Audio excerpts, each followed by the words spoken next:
Hi, and welcome to the Days Gone podcast. I'm Claire Weaver, a screenwriter, author, and Days Gone fan, and this podcast is a place to discuss the game in all its glory, share my opinions, both popular and unpopular, and listen to me fangirl over one of the best games ever made. There will be spoilers ahead, so continue at your own risk. Welcome to the Freak Show.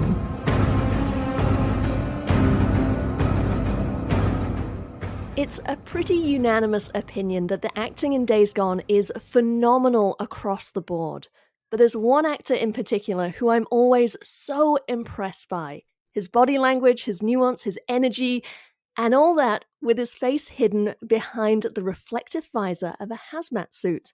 Of course, you know I'm talking about O'Brien, the neuroscientist who makes contact with Deacon and digs up vital information about what happened to Sarah. I am absolutely thrilled to welcome onto the podcast the actor who gave O'Brien the energy and vibrance we all know and love, Bernardo De Paula. Hi, Nardo. How are you doing today? I'm doing great, Claire. Thank you so much for having me. Well, thank you for coming on. I have so many questions for you, but I want to start way back at the beginning. Tell me, how did you get into voice acting? Well, let's see. I mean, it started off probably when I was a kid because I just loved cartoons and the musicality of it. I mean, I'm also a musician since I was a kid, too. I play the piano and I've been toying with other instruments. But anyway, voice acting is basically music, yeah? I mean, it's tempo, it's rhythm, it's changing things up. So when I was a kid and watching cartoons all the time, I would imitate the voices and all of that. So that sort of gave me an aptitude for imitating, or at least, aping what I would hear. And then as, the main thing about voice acting is knowing how to act. So luckily, at a very young age, I knew what I wanted to do. I knew I wanted to be an actor. So I pretty much went about training my entire life.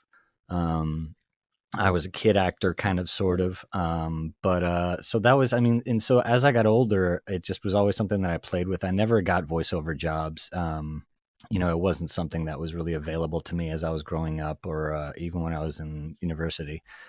But the nice thing was that I took a voiceover class and then got signed to an agent, and then just started working a little bit here and there doing. I did the Warriors video game back in the day. But yeah, that was basically it. I sort of started in the acting world very young, and then and I've just sort of I was born into it, as it were.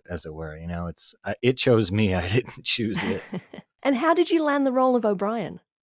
That was actually pretty standard. I got an audition. I think it was all voice. I don't think I went in. I think, or maybe I did. I can't remember. But it was an audition, and I had the sides, and I went in, and no idea what the project was, or no idea how big it would eventually become. But just went in just like it was any other text, and just tried to breathe as much life into it as I could. And did you go in thinking of the characters having that kind of energy that I always associate with O'Brien? That sort of nervousness that he has? Yeah, I sort of felt like he was always just a nervous energy. Not his roots were not deep. Like his legs would be moving at all times. It wasn't like he could be a steadfast oak. He was always just, the wind would take him everywhere. And so that was sort of what I felt with his body, was that he was just kind of this nervous energy, because it's that constant feeling of what in the sweet hell is going on, like what? Yeah. And so now when you've got all the dangers, and I'm like, I am not cut out for this. This is not my strong suit. I am supposed to be in a lab. What did you think of the script when you first read it? To be fair, I still have not read the entire script. I've only played the game. I was only given a brief snippet. And when I got there, it was really interesting because the other funny thing was I had no idea that Sam was the Sam Witwer. Yeah, I just showed up and they're like, this is Sam. And I'm like, hey, what's up, dude? And just like, just did the scenes, and he was cool. He was great and great to work with. And it was just all fun, So you didn't get to see any of the scripts for the other scenes. You just knew the O'Brien and Deacon stuff. I knew all the O'Brien Deacon stuff, and then as it went on, John Garvin, the big boss man, creative genius behind this whole thing, John, I think he kind of pulled me aside and explained like, this is what's going to be happening, and this is going to be a major, secret. So you can't tell anybody, but this is what we're looking at, and that's what ended up being the epilogue. So that was something that I had no idea at all about, because the sides were, I believe, Deacon and O'Brien first meeting, the one where I just suddenly nervously start spewing out like data, like information, like the rule such and such states that if I encounter any, that scene. Yeah. And Sam was so good. I mean, he is, he's just so great. So it was real easy, because he's got such a presence. So it's not hard to submit to his more stoic energy. Did you do mocap with him, or was it just audio recorded in a studio? How did that It was work? mocap. Yeah, no, it was mocap with him. I did not have to have any facial stuff because I was going to be wearing the helmet, obviously. But all that audio stuff was done in post. Like I just did my voice, and they made it sound like it was inside of a bucket or whatever. I was going to ask, because a lot of people want to know, like, if you had something that Nope. was creating that voice at the moment, or if it was done in post later. Nope, that's the geniuses who have bigger and faster brains than I. Those folks are the ones in charge, the ones behind the computers, and the ones working the actual magic, making the game go. They're the ones responsible for that. It sounds very believable. It's fantastic. Right? I had Jason Spizak on recently, who voiced Schizo, and Oh, he cool. mentioned he did a lot of ad-libbing. Did you get to ad-lib at all, or because of the nature of your scenes being very info heavy, did you have to like stick to the script? I had to stick pretty much verbatim, which can be difficult at times, but really the main thing was I didn't have the text very long. That was the thing. And so, for example, the epilogue, I got those pages when I arrived. So there was literally a time period where I just had to turn to everybody and be like, I'm very sorry. You are now going to watch me wander around the studio muttering to myself as I memorize these words. Talk amongst yourselves. So they just called you in one day and said, "We need to do an extra scene. We're not going to tell you what it is until you get here." They don't call me. They just call my agents, and I just get an email saying, hey, they want to book you for a day. They need one more day or something like that. And I'll be like, groovy. Can't wait. I'd love to play with those guys. They're awesome. And how long did the whole process take? How many days or weeks or months were you I don't know, what do you say, Well, shooting, recording, filming? yeah, shooting or, whatever. It's a good question. I don't know. But I would say I worked a total of probably 4 days, 5 days over the course of a couple of years. Oh wow, it was that spread out? Uh-huh. Yeah. I mean, the Wow. games take a while anyway, because I mean we had yeah, if I'm not mistaken, it was definitely over a year for sure. And because they'll do like one thing, and then like a month or 6 weeks will pass, and then you'll do another scene, and then another month or 6 weeks will pass, and then you'll do another one. It's not like we book them all out in one week. And did they do them in order? I can't remember if it was in order or not. I think it may have been. I'm not sure. Well, that's interesting to know. I didn't know that it was that spread out. I just always imagined that they would, kind of like block you off for like a couple weeks or something, and that would Yeah, be. that tends to be the way it is in shooting, like in TV and film and stuff. But in this instance, I just know Sam was working so much. I mean, when I finally played the game, it just blew my mind how much he had to do. I was just like, dear God, this was Sam's life for like at least a year. Literally just talk about dedication to a role, man. I mean, wow. There's 6 hours of cutscenes in the game. I think someone spliced them all together on YouTube, Holy and it's smokes. 6-hour runtime. Wow. Yeah, That's a miniseries. I know, right? Well, your energy is spot on perfection throughout the whole game. The way you depict O'Brien's nervous energy, the way your pitch rises when you're on edge, I mean, it's incredible. Aside from just pure acting talent, can you break down how you brought that kind of energy to the scenes? Um, Well, the main thing is identifying. I mean, it's with any acting thing is identifying what you want, where you're coming from, where you're, it's the basic questions you ask in every scene. And as a direct result is suddenly something starts affecting you. I'm very lucky that I'm an empath. So I'm very sensitive to feeling and emotion, especially other people's. So it's very easy for me to react. But that only happens when I get in the room and I have no idea who I'm playing off of. So I have no idea what they're going to give me. So all I can do is just sort of give myself a basic idea of who the character is and then go in open and ready to react however they hit the tennis ball to me, I have to be able to hit it back. So insofar as his nervous energy, it was really more, my objectives are what my bosses have sent me pretty much against my will. I don't want to be here. This is way too scary for me. I'm not this guy. And I just want to do my job and do it as best I can and just get the heck out of here. And then, oh my God, I'm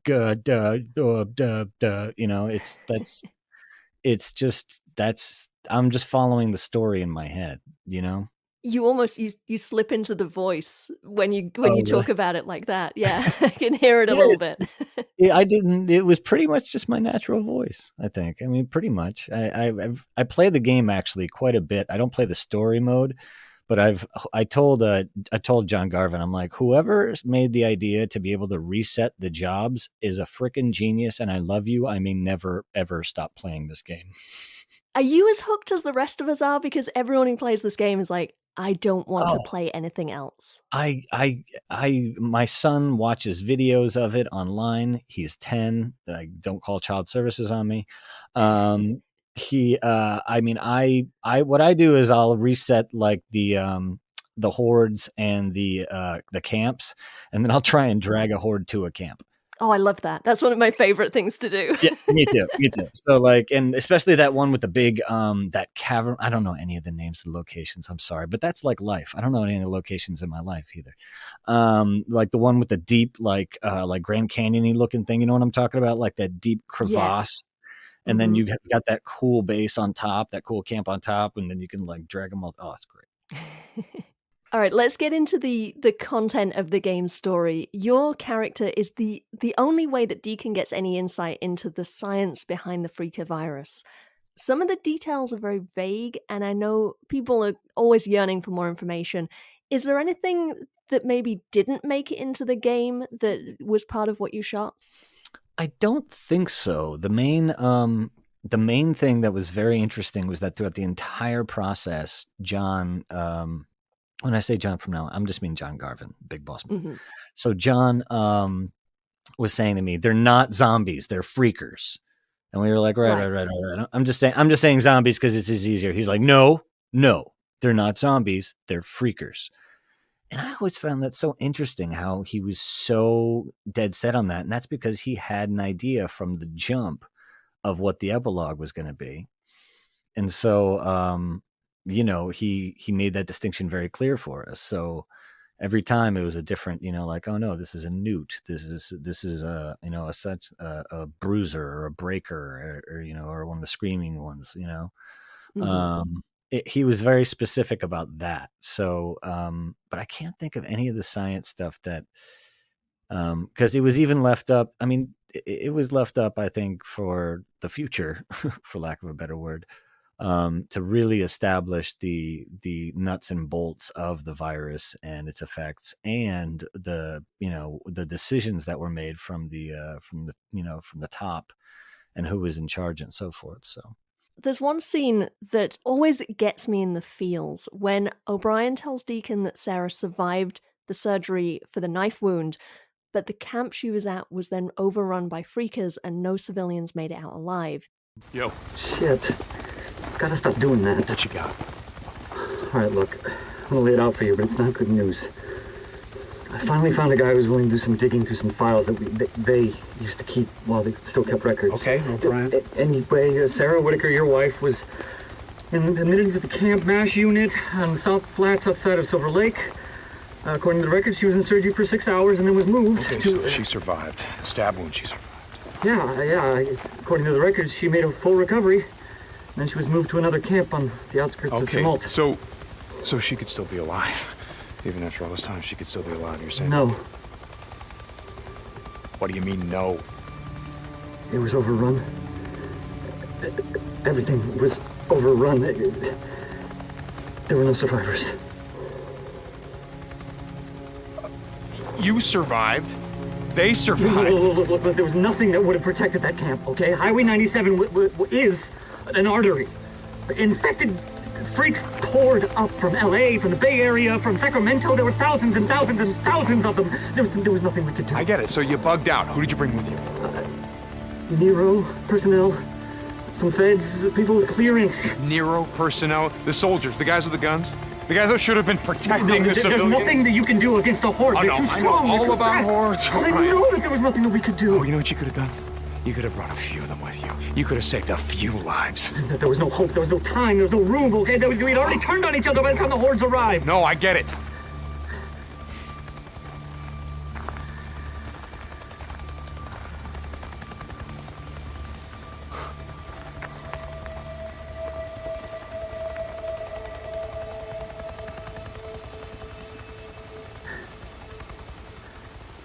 Look, I'm sorry about your wife. I'm sorry about all of this.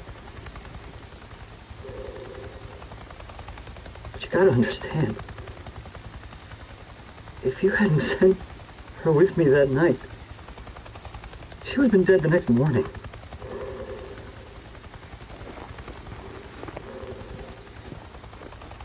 You did the right thing.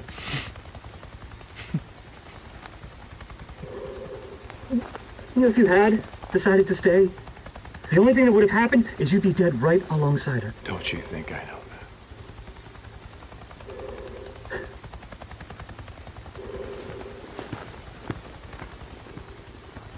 O'Brien.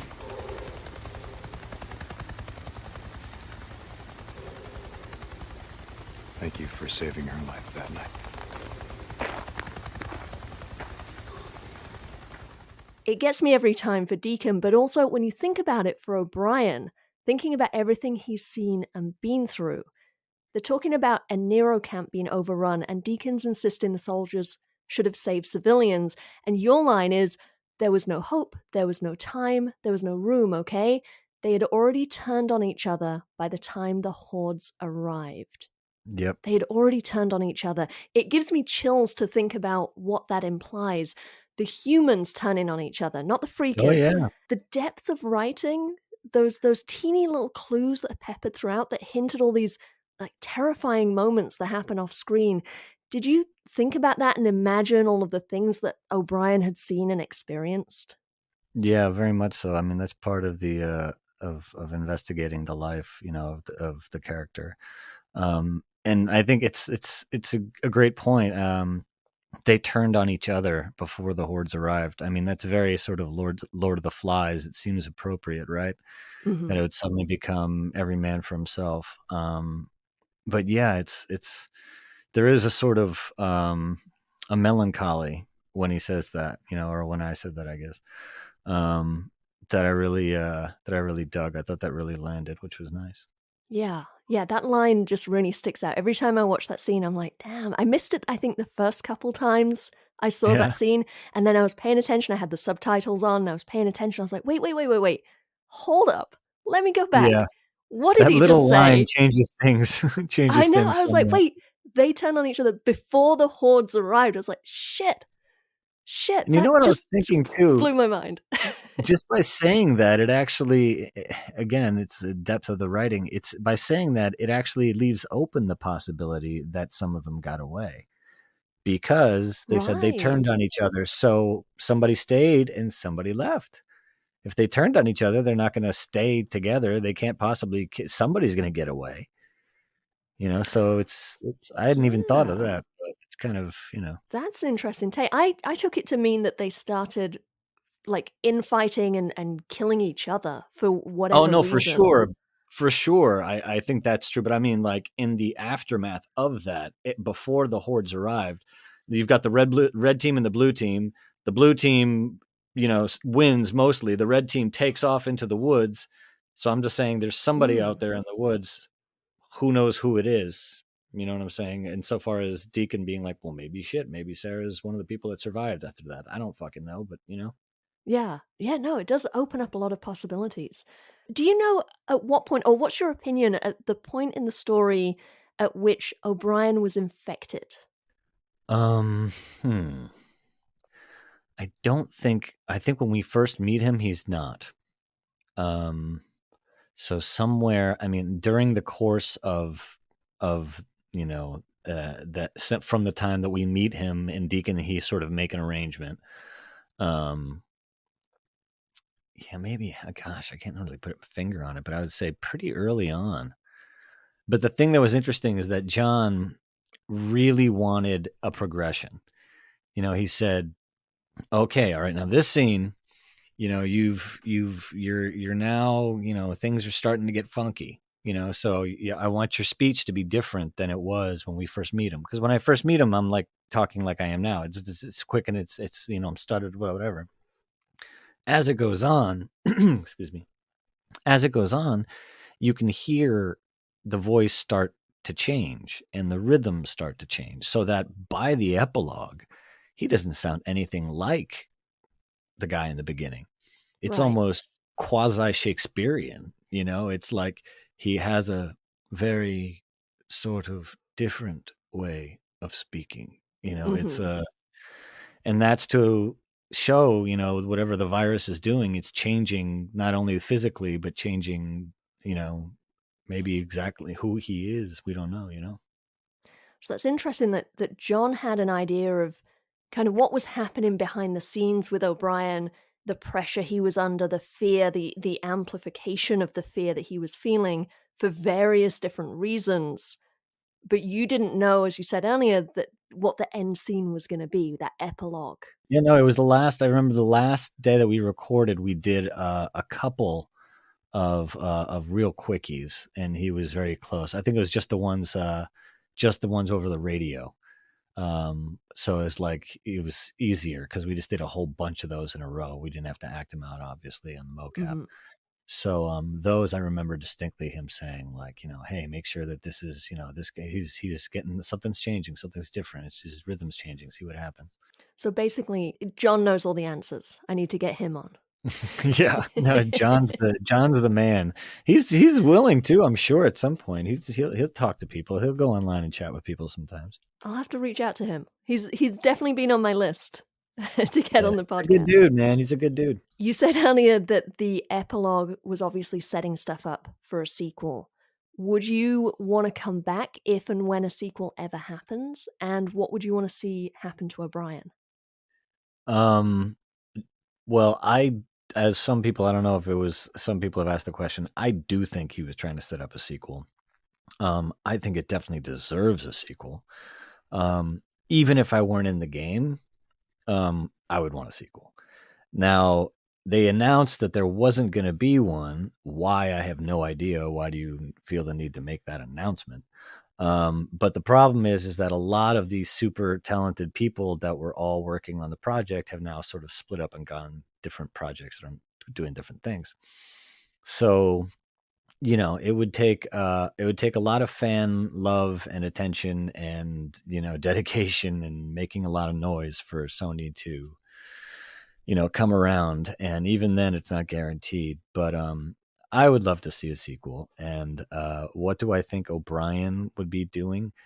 The thing I'd be excited about would be to see sort of if somehow we could get Deacon back to wherever the main base or whatever, back to wherever they're running this all from. And O'Brien is there. But as he's changing, it's like you can't tell if he's changing more and becoming more subservient to the the new freaker collective, or if he's maintaining any of his humanity while having these extreme body changes and so forth. So I think that would be cool to see what happens to O'Brien as this starts happening to his body. We've already seen that just a little, I remember doing that when I jump on the helicopter. Mm-hmm. I told him, I said, I want to barely jump, like barely, like I just literally, like I flicked my toes and I suddenly leapt 15 feet in the air. And they were like, all right, well, we have to still sell it for mocap, so just do like a bitty squat. And I was like, okay. So that's why when you see him walking away and you see him hop up like that, it gives you that impression of like, whoa, wait a minute, this is now what exactly, as Deacon says, what the fuck? Yeah. So yeah. It would be fascinating to see where it could go. There's just so many possibilities. Yeah. It's so open of an ending that I'm just like, I want to know, which direction are we going? What's happening? I just want to know if John had an idea, if he had started writing something, you know. I'm like, dude, I'll take anything. I just want to get an idea, like, where were you going, man? Yeah. Well, hopefully one day they do revisit it. Hopefully, you know, something happens. I mean, my research, I heard that they'd rejected a proposal for a sequel, but hadn't said, no, we're never going to do one. Okay, well, that's good. I don't know what that means. It still doesn't mean we're going to get a sequel, but... Yeah, right. Yeah. Well, never say never. Exactly. Never say never. Let's hope. Yeah. Like I said, I'm just happy that I can keep playing the game now. Yeah, so I want to talk about that, about your experience. So you've played it through just once, and now you just run around resetting the hordes, or have you played it multiple times? I've only played it once, but gosh, this conversation is really making me want to go back because I kind of want to watch, I want to play the game and watch the cutscenes again all the way through, because I can always just watch the cutscenes online, but yeah, I just want to kind of have that whole experience again. But the problem is that I'm kind of a noob, so I can't raise the difficulty too high. I mean, who cares? Just play it on easy. That's what I tend to play it on easy anyway, because I just they're so silly. I'm playing the Avengers game, and there's just one level that I can't beat, and it stinks because I haven't played the game in like since the game came out, because I was like, well, I guess that's where that game ends for me. I can't possibly beat that level. Fair enough. Okay, moving on. I'll just go back to Days Gone and hosing some zombies. That's the main thing that I love, is that like if I ever just want to get in a game and just like grab an M60 and just like pull the trigger and hold it, this game is so much fun for that. Absolutely. Did it turn out how you imagined it? I mean, you said at the beginning you didn't really see any of the other scenes or get to really know much of what the game was. Yeah, what did you idea. imagine you were a part of? They told me it was like Sons of Anarchy meets The Walking Dead. And so I was like, okay. So there's zombies and the dude's on a motorcycle. They're like, yeah. I'm like thinking to myself, oh, pretty original. You know, like zip-a-doo-dah. But then when I played it, it's like, I honestly cannot understand how the show wasn't well received at first. Like, that blows my mind, because I tend to not get, I have 2 kids, and at the time my kids were even younger. So the opportunity to sit down and play, a game that has 6.5 hours of cutscenes is pretty difficult. It'll take me a long time. So I don't think I even picked up the game until probably 6 months after it had been out, but I loved it. I thought it was so cool. I mean, honestly, the hardest parts for me are like, trying to drive the motorcycle quickly without hitting a tree. Oh yeah, tell me about it. I'm just I know so that bad. feeling. I think it was John asking me. He's like, hey, oh no, it was Jeff. Jeff Ross asked me. He was just like, hey, have you gotten platinum yet? And I'm like, bro, do you seriously think that I could ever complete those driving the motorcycle missions, like the timed race ones? Like, what are you, high? I'm like, never. You don't need to do those to get the platinum. Wait, what do I have to do to get the platinum? I thought I had to beat everything. No, you don't have to beat the challenges. I thought that too, but you don't have to beat the challenges. Oh, well then I must have already gotten that, I guess. I don't know. That's weird. What do I know? Oh, wait, or maybe it was the like 13-minute drift that you have to do. I remember that one. There was one that's like I'm like, wait, how long of a drift? It's like 6 seconds.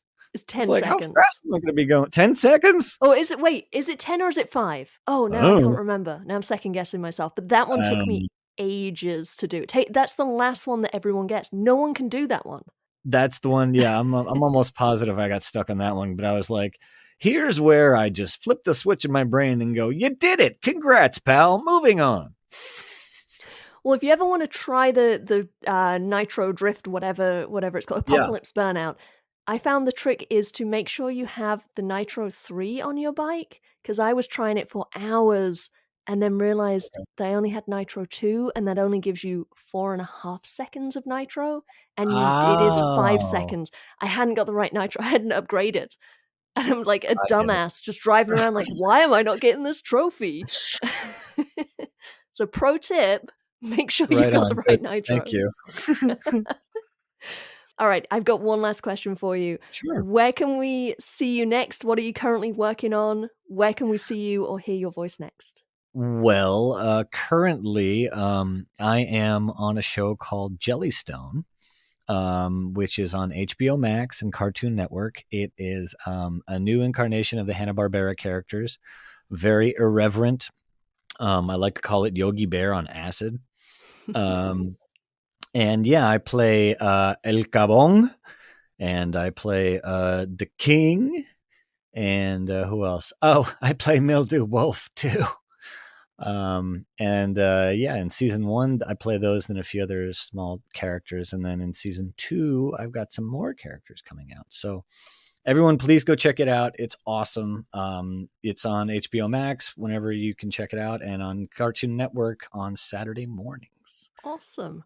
Well, thank you so much for coming on the podcast. It was a real, genuine pleasure to chat with you. Oh, well, thank you so much. It was fun chatting. I'm always glad to talk to the fans about something that I love like this. You can email me your thoughts, comments, opinions, and counter-arguments at daysgonepod@gmail.com. You can also find me moderating the Days Gone subreddit. Thanks for listening. Weaver out.